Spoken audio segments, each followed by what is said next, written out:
Hey guys, welcome back to Telugu weekend traveller. ఈరోజు వచ్చేసి మన అండమాన్ ట్రిప్లో లాస్ట్ డే అనమాట. మనకి అండమాన్ అనగానే మొట్టమొదట గుర్తొచ్చే ఒక ముఖ్యమైన ప్రదేశాన్ని అయితే చూడడానికి అయితే వెళ్తున్నాం ఇప్పుడు. అదే అండమాన్ సెల్యులర్ జైల్. ఎదురుగా చూస్తున్నారు కదా, ఇదే అనమాట అండమాన్ జైలు. సెల్యులర్ జైల్ అంటారు దీన్ని.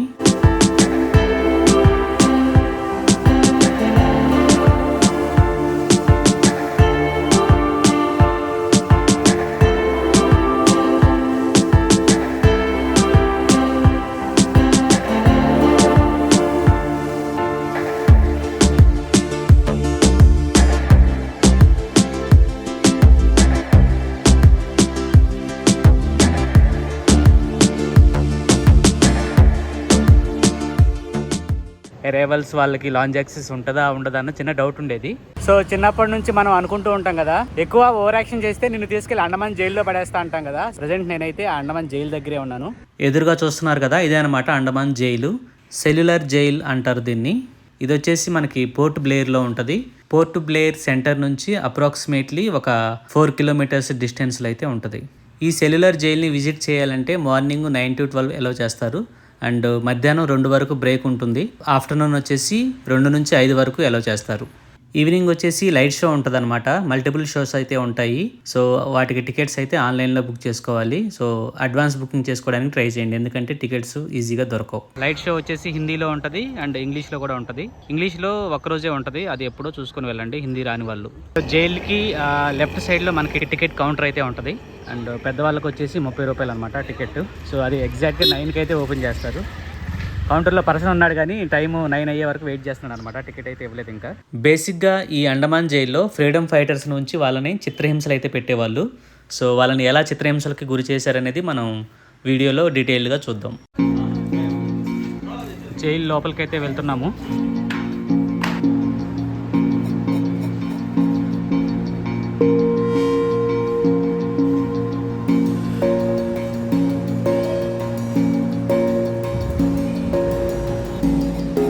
ఇక్కడ మీరు చూసేది వచ్చేసి సెల్యులర్ జైలు లోపల ఉండే ప్రతి సెల్లో ఉన్న బెడ్ సైజ్ అనమాట.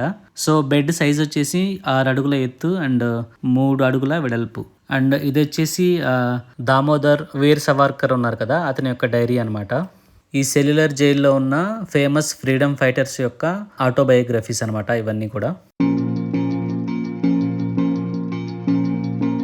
ఈ జైల్లో వచ్చేసి మొట్టమొదటిసారి మార్చి 10వ తారీఖు 1858లో 200 మంది ఫ్రీడమ్ ఫైటర్స్ని అయితే ఉంచారు. ఈ 200 మంది కూడా ఇండియా అండ్ బర్మా జైలు నుంచి తప్పించుకున్న వాళ్ళు అనమాట. సో అలా తప్పించుకున్న వాళ్ళని తీసుకొచ్చి ఈ జైల్లో, ఇక్కడ అండమాన్ జైల్లో అయితే పెట్టారనమాట. ఫస్ట్ అలా సెలెక్ట్ చేసి తీసుకొచ్చిన ఖైదీలు ఉంటారు కదా ఫ్రీడమ్ ఫైటర్స్, వాళ్ళందరినీ చిత్రహింసలు పెట్టేవాళ్ళంట. కొంతమందిని అయితే వైపర్ ఐలాండ్ అని ఒకటి ఉంటుంది, ఆ ఐలాండ్లో తీసుకెళ్ళేసి మొత్తం గొలుసులతో కట్టేసి ఉంచేవాళ్ళంట. నిద్రపోయేటప్పుడు మొత్తం ఇంకా 24 అవర్స్ గొలుసులతోనే కట్టేసి ఉంచేవాళ్ళంట. అది కూడా ఒక్కళ్ళని కాదు, ఒక గ్రూప్ ఆఫ్ పీపుల్ని కలిపి గొలుసులతో కట్టేసి అలా 24 అవర్స్ అలా ఉంచేవాళ్ళంట. వర్క్ చేస్తున్నప్పుడు, నిద్రపోయేటప్పుడు, అన్ని సమయాల్లో కూడా వాళ్ళకి గొలుసు అయితే కంపల్సరీ ఉంటుంది అనమాట. సో దీన్ని సెల్యులర్ జైల్ అని ఎందుకు అంటారంటే, ఈ జైల్లో వచ్చేసి ఓన్లీ సెల్స్ తప్ప ఏముండవు అనమాట. డార్మెటరీ లాగా అలా ఏముండదు కాబట్టి సెల్యులర్ జైల్ అంటారు. దీని కన్స్ట్రక్షన్ వర్క్ వచ్చేసి 1893లో స్టార్ట్ చేశారనమాట. అండ్ ఈ జైల్లో వచ్చేసి టోటల్గా చూసుకుంటే టాప్ లెవెల్లో చూస్తే మనకి వింగ్ లాగా ఉంటుంది అనమాట షేపు. అలాంటి వింగ్స్ వచ్చేసి 7 ఉంటాయి. అండ్ మీరు చూసుకోవచ్చు 1895కి 138 సెల్స్ అయితే కంప్లీట్ చేశారు. 1905-06లో వచ్చేసి 663 సెల్స్ అయితే కంప్లీట్ అయింది కన్స్ట్రక్షన్. అండ్ 1909లో వచ్చి ఒక 30 ఎక్స్ట్రా యాడ్ అయినాయి అనమాట. సో టోటల్ ఇప్పుడు చూసుకుంటే మనకి 693 సెల్స్ అయితే ఉన్నాయి. సెల్యులర్ జైల్లో ఉంచిన ప్రముఖులను అయితే ఇక్కడ చూడొచ్చు మీరు. ఇక్కడ చూసుకుంటే అత్యంత ప్రముఖులు వినాయక్ దామోదర్ సవార్కర్ ఉన్నారు. And port Blair airport name కూడా ఇతని పేరు మీద ఉంటుంది. ఇక్కడ వచ్చేసి ఆ సెల్యులర్ జైల్లో ఉంచిన ఫ్రీడమ్ ఫైటర్స్ని ఎన్ని రకాలుగా హింసించే వాళ్ళో ఇక్కడ అయితే చూడొచ్చు. సో బంధించిన వాళ్ళు ఏం చేయాలంటే, ఒక రోజుకి వచ్చేసి 30 పౌండ్ల కోకోనట్ ఆయిల్ని తీయాలన్నమాట. అలాగే 10 పౌండ్ల మస్టర్డ్ ఆయిల్ని తీయాలన్నమాట. సో అది ప్రతిరోజు వాళ్ళకి టార్గెట్ అనమాట. అండ్ అది కంప్లీట్ చేయకపోతే ఇంకా దారుణంగా హింసించే వాళ్ళంట. అంటే ప్రతిరోజు ఇదొక 30, అదొక 10, మొత్తం 40 పౌండ్ల ఆయిల్ తీయాలి, అంటే గింజల నుంచి. సో అది అసలు పాసిబుల్ కాదనమాట, అంత కష్టమైనవి ఉండేవి పనిష్మెంట్స్.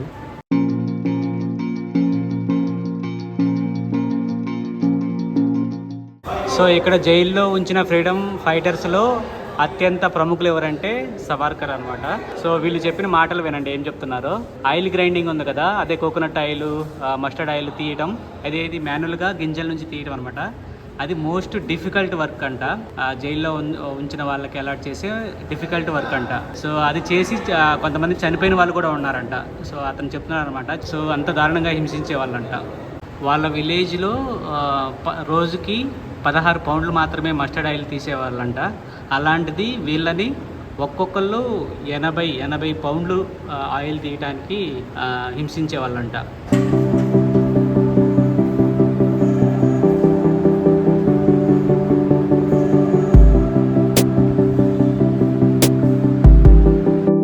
సో ఇలా ఆయిల్ మిల్లుల్లో సాధ్యం కానీ ఆయిల్ తీపించడానికి కొంతమంది వ్యతిరేకించేవాళ్ళు అనమాట. వ్యతిరేకించి స్ట్రైకులు కూడా చేశారు. వాళ్ళలో మెయిన్ నందగోపాల్ అంట. సో ఇతను వచ్చేసి ఎడిటర్ అనమాట స్వరాజ్ ఆఫ్ అలహాబాద్కి. సో ఇతను వచ్చేసి స్ట్రైక్స్ అయితే స్టార్ట్ చేశారనమాట. ఇంత కష్టమైన వర్క్ మేము చేయలేమని స్ట్రైక్ అయితే మొదలుపెట్టారనమాట జైల్లో. అండ్ ఇది వచ్చేసి సెల్యులర్ జైల్ యొక్క నమూనా అనమాట. సో చూసుకోవచ్చు బిల్డింగ్లో మనకి 7 వింగ్స్ అయితే ఉంటాయి. అండ్ యువతల పక్క కనిపిస్తుంది కదా, ఇది వచ్చేసి అడ్మినిస్ట్రేటివ్ బిల్డింగ్ అనమాట. యాక్చువల్ జైలు ఇప్పుడు వెళ్ళి చూద్దాం మనం.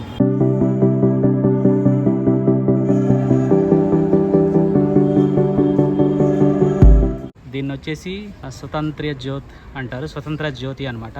అండ్ మీరు ఇప్పుడు చూడొచ్చు ఆల్రెడీ జ్యోతి అనేది వెలుగుతూ ఉంది.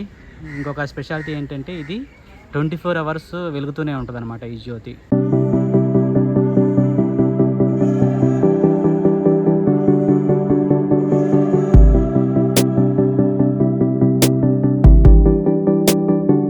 అండ్ ఇక్కడ మీరు ఏదైతే చెట్టు చూస్తున్నారో దీనికి కూడా ఒక స్పెషాలిటీ ఉంది. ఈ డీటెయిల్స్ అన్నీ కూడా మనకి లైట్ షో ఉంటుంది కదా నైట్, దానిలో చెప్తారనమాట. దీన్ని పీపల్ ట్రీ అంటారు.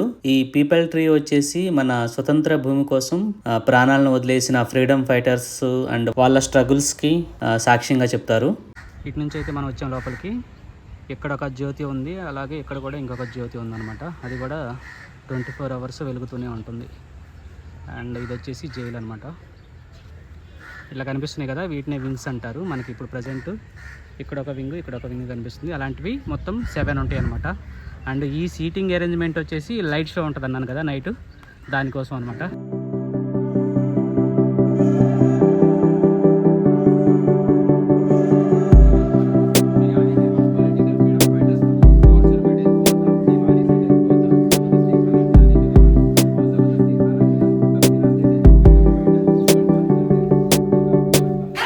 ఇది చూస్తున్నారు కదా, ఈ ప్లేస్ వచ్చేసి ఇక్కడే అనమాట. ఉరి తీయడానికి ఈ రూమ్ అనమాట ఇది. ఇక్కడ చూస్తున్నారు కదా, ఇక్కడ ఇది ఓపెన్ అవుతుంది అనమాట ఉరి తీసేటప్పుడు. తెలుసు కదా, మూవీస్లో చూస్తాం కదా మనం ఉరి ఎలా తీస్తారు. సో ఉరి తీసిన తర్వాత బాడీ కిందకు వస్తుంది కదా, ఆ ప్లేస్ అనమాట ఇది.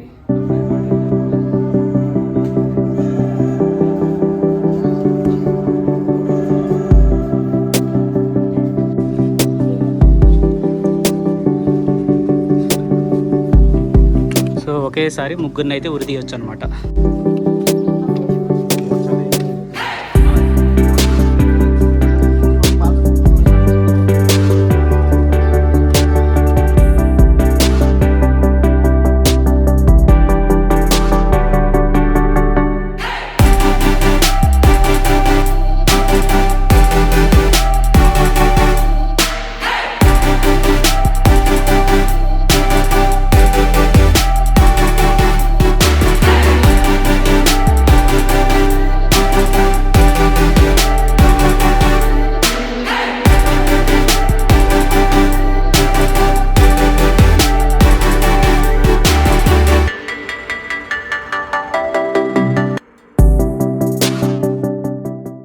చూస్తున్నారు కదా, కాళ్ళు చేతులు గొలుసుతో కట్టేసేవాళ్ళు అనమాట ఇలా. అండ్ వాళ్ళ డ్రెస్ వచ్చేసి ఇలా ఉంటుంది అనమాట ఖైదీలకి. అండ్ పనిష్మెంట్ డ్రెస్ చూస్తున్నారు కదా, గోతాలతోటి చేశారనమాట డ్రెస్. పైన షర్టు, కింద ప్యాంటు లాంటిది కూడా మొత్తం గోతంతో తయారు చేసింది అనమాట.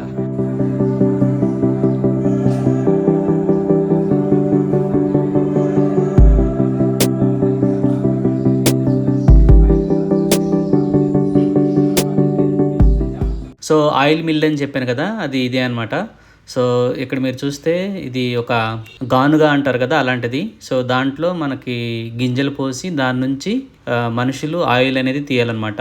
పర్ డేకి 30 పౌండ్ల కోకోనట్ ఆయిల్ అండ్ 10 పౌండ్ల మస్టర్డ్ ఆయిల్ అయితే తీయాలి. అంటే టోటల్ వచ్చేసి 40 పౌండ్లు, అంటే ఆల్మోస్ట్ 18 లీటర్స్ ఆఫ్ ఆయిల్ అనమాట. ఇప్పుడు మనం జైలు లోపలికైతే వెళ్ళబోతున్నాం.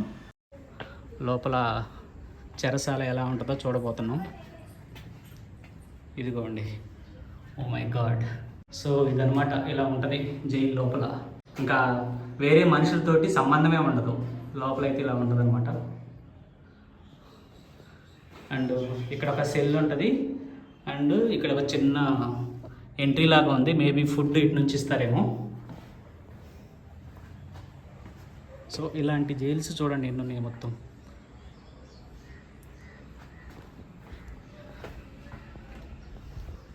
సో ఇక్కడ చూస్తున్నారు కదా గొల్లెం. ఓరి దేవుడా, చాలా పెద్దగా ఉంది, బరువుగా ఉంది. సో లాకింగ్ సిస్టమ్ అనమాట అది. ఇలా వేసి ఇలా లాక్ చేయడం. ఇంకా ప్రతి వింగ్కి ఇంకా మొత్తం సెల్సే అనమాట, ఇంకేం ఉండవు ఎక్స్ట్రా. ఏదన్నా చిన్న రూమ్ ఎక్స్ట్రా, ఏదన్నా యాక్టివిటీస్కి ఇట్లా ఏమి ఉండదు అనమాట. జస్ట్ ఒక జైలు అంతే, అంతకుమించి ఏమి ఉండదు. ఇక ఇలాంటి వింగ్స్ అయితే 7 ఉంటాయి టోటల్.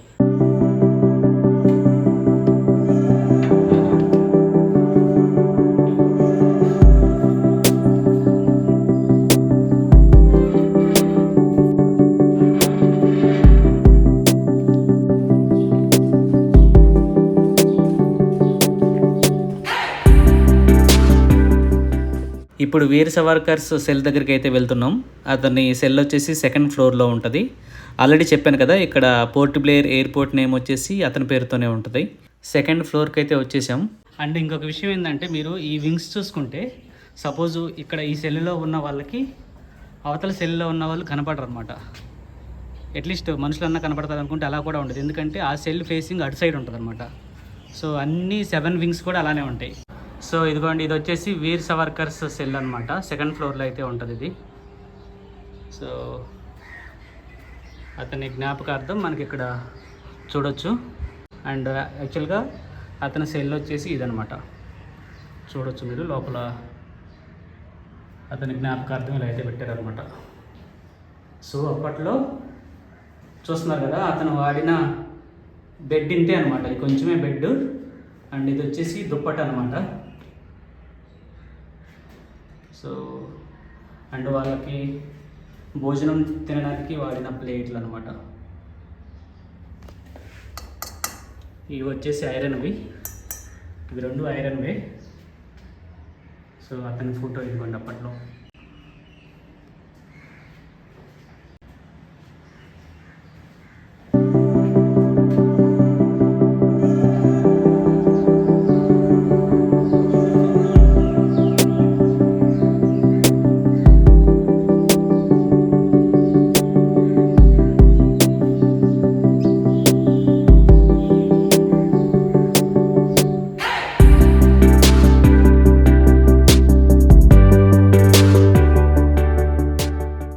ఇది వచ్చేసి మిడిల్ పార్ట్ అనమాట, 7 వింగ్స్ని కలిపించే పార్ట్ చూసుకోవచ్చు. ఇది కూడా ఎంత చూసుకున్నాం కదా, మనుషుల్ని ఇలా పడుకోబెట్టి కొట్టేవాళ్ళని, అదనమాట అది. అండ్ చూస్తున్నారు కదా, ఇదొక వింగ్. అలాగే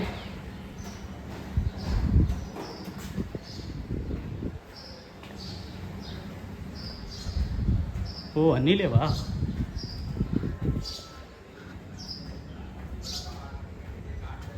కాదు, ఓకే, అదొకటి ఇదొకటి 3 కనిపిస్తున్నాయి. ఇదొకటి అండ్ ఇదొకటి 3 వింగ్స్ అయితే కనిపిస్తున్నాయి ఇక్కడ నుంచి. అండ్ జైల్లో ఉంచిన ప్రముఖుల పేర్లు అయితే చూడవచ్చు మీరు ఇక్కడ. వీళ్ళందరూ కూడా బీహార్ నుంచి అంట, అండ్ మహారాష్ట్ర నుంచి కొంతమంది ఉన్నారు. ఇక్కడ వచ్చేసి పంజాబ్ నుంచి ఉన్నారు, అండ్ ఇదేమో బెంగాల్ అనమాట. ఎక్కువ పంజాబ్, బెంగాల్, అస్సాం నుంచి కూడా ఉన్నారు ఇక్కడ. ఇదిగోండి, వీళ్ళందరూ వచ్చేసి బెంగాల్ నుంచి. ఎక్కువ బెంగాల్ వాళ్ళు ఉన్నారు, అందుకే మనకి ఇక్కడ లోకల్స్ కూడా ఎక్కువ బెంగాల్ నుంచి వాళ్ళే ఉంటారు. గమనిస్తే నీల్ ఐలాండ్ కావచ్చు, లేదంటే హ్యావ్లాక్ ఐలాండ్ కావచ్చు, 90% ఆఫ్ ద పీపుల్ వచ్చేసి బెంగాల్ వాళ్ళే ఉన్నారనమాట. చూడవచ్చు ఇక్కడ లిస్ట్లో కూడా అందరు ఎక్కువ బెంగాల్ వాళ్ళే ఉంటారనమాట. చిత్రహింసలు పెట్టారు కదా బెంగాల్ వాళ్ళని, ఇంకా వాళ్ళ తరపున వాళ్ళందరూ ఇక్కడ లోకల్స్ అయ్యారనమాట. చూడొచ్చు అందరూ బెంగాలే. లిస్ట్ మొత్తం 90% బెంగాల్ వాళ్ళే ఉన్నారు. అండ్ ఇప్పుడు మనమైతే పైకి వెళ్తున్నాం అనమాట, టాప్కి. టాప్ నుంచి వ్యూ ఎలా ఉందో చూద్దాం ఇప్పుడు.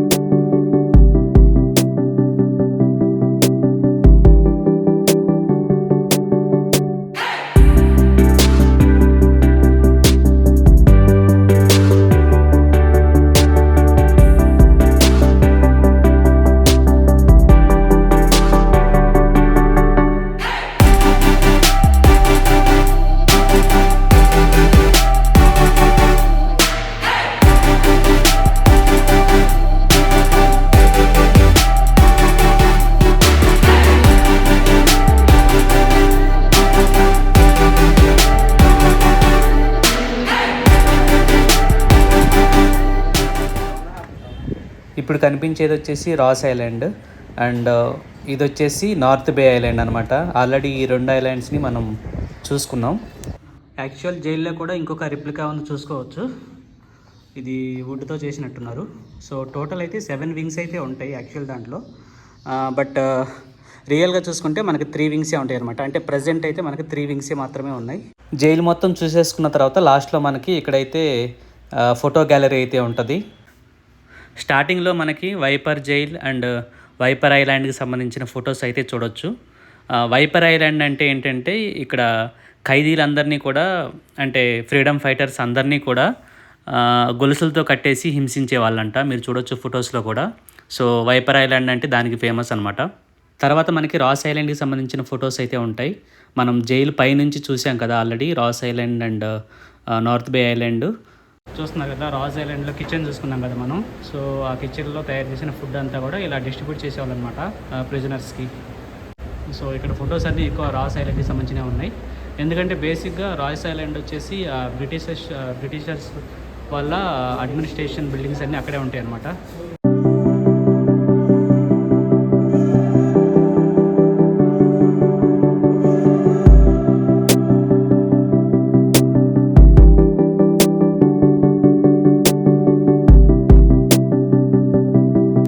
చర్చ్ కూడా మనం చూసుకున్నాం కదా రాస్ ఐలాండ్లో. ఈ చర్చ్ పక్క నుంచే మనం బ్యూటిఫుల్ బీచ్కి అయితే వెళ్ళాము. సో ఆ చర్చ్ అనమాట ఇప్పుడైతే ధ్వంసం అయిపోయి ఉంది. బట్ మనకు చూడగానే అర్థమవుతుంది అనమాట అది చర్చ్ అని.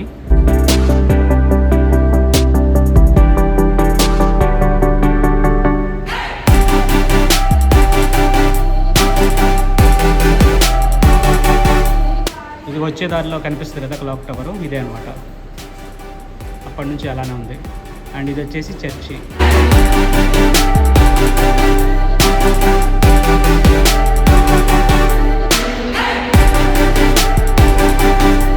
క్లాక్ టవర్ ఇందా చూసుకున్నాం కదా, దారిలో ఉంది, అదే అనమాట. ఇది సేమ్ క్లాక్ టవర్. ఈ క్లాక్ టవర్ వచ్చేసి మనకి తమిళ్ మూవీ ఉంది కదా 96 the life of Ram song ఉంటుంది కదా. సో దానిలో కనిపిస్తుంది. ఈ క్లాక్ టవర్తో పాటు ఆ సాంగ్లో 50% ఆఫ్ ద లొకేషన్స్ వచ్చేసి అండమాన్కి సంబంధించినవి అనమాట. మీరు ఒకసారి అండమాన్ ఆల్రెడీ చూసినట్లయితే ఒకసారి ఆ సాంగ్ మళ్ళీ చూడండి, మీకు అన్ని ప్లేసెస్ అండమాన్వి అని అర్థమవుతుంది.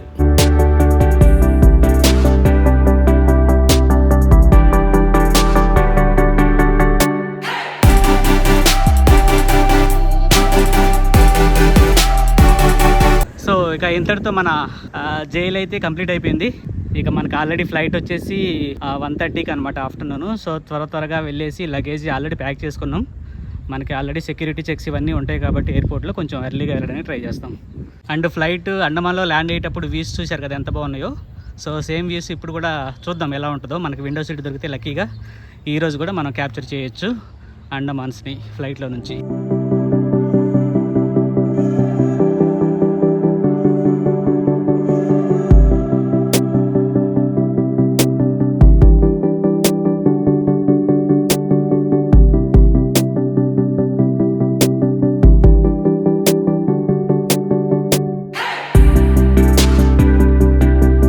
ఎయిర్ ఇండియా ఎక్స్ప్రెస్ వాళ్ళు కొత్తగా పోర్ట్ ప్లేయర్లో కూడా స్టార్ట్ చేశారనమాట.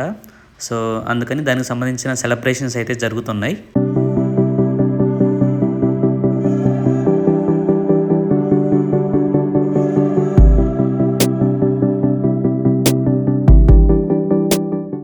పోర్ట్ ప్లేయర్ నుంచి బెంగళూరు వరకు మన చెక్ ఇన్ అయితే అయిపోయింది. మనకి మళ్ళీ లక్కీగా విండో సీట్ అయితే వచ్చింది.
సక్సెస్ఫుల్గా బెంగళూరులో అయితే ల్యాండ్ అయ్యాము అండమాన్ నుంచి.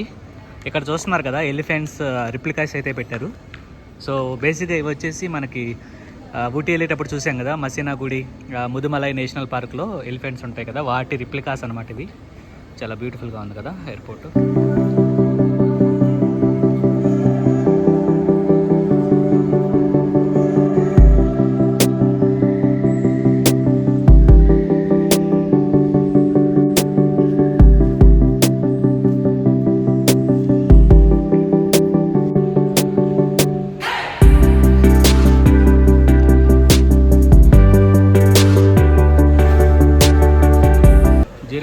లాంజ్ ఉంటుంది కదా మనకి, సో కెఫే కూడా ఉందన్నమాట. సో అరైవల్స్ తర్వాత ఎగ్జిట్ తర్వాత మనకి 080 లాంజ్ అయితే ఉంది ఇక్కడ. నేను HDFC క్రెడిట్ కార్డుతో పాటు వచ్చిన ప్రయారిటీ పాస్ అయితే యూజ్ చేసుకుని లాంజ్ ఫెసిలిటీ అయితే యూజ్ చేసుకున్నాను.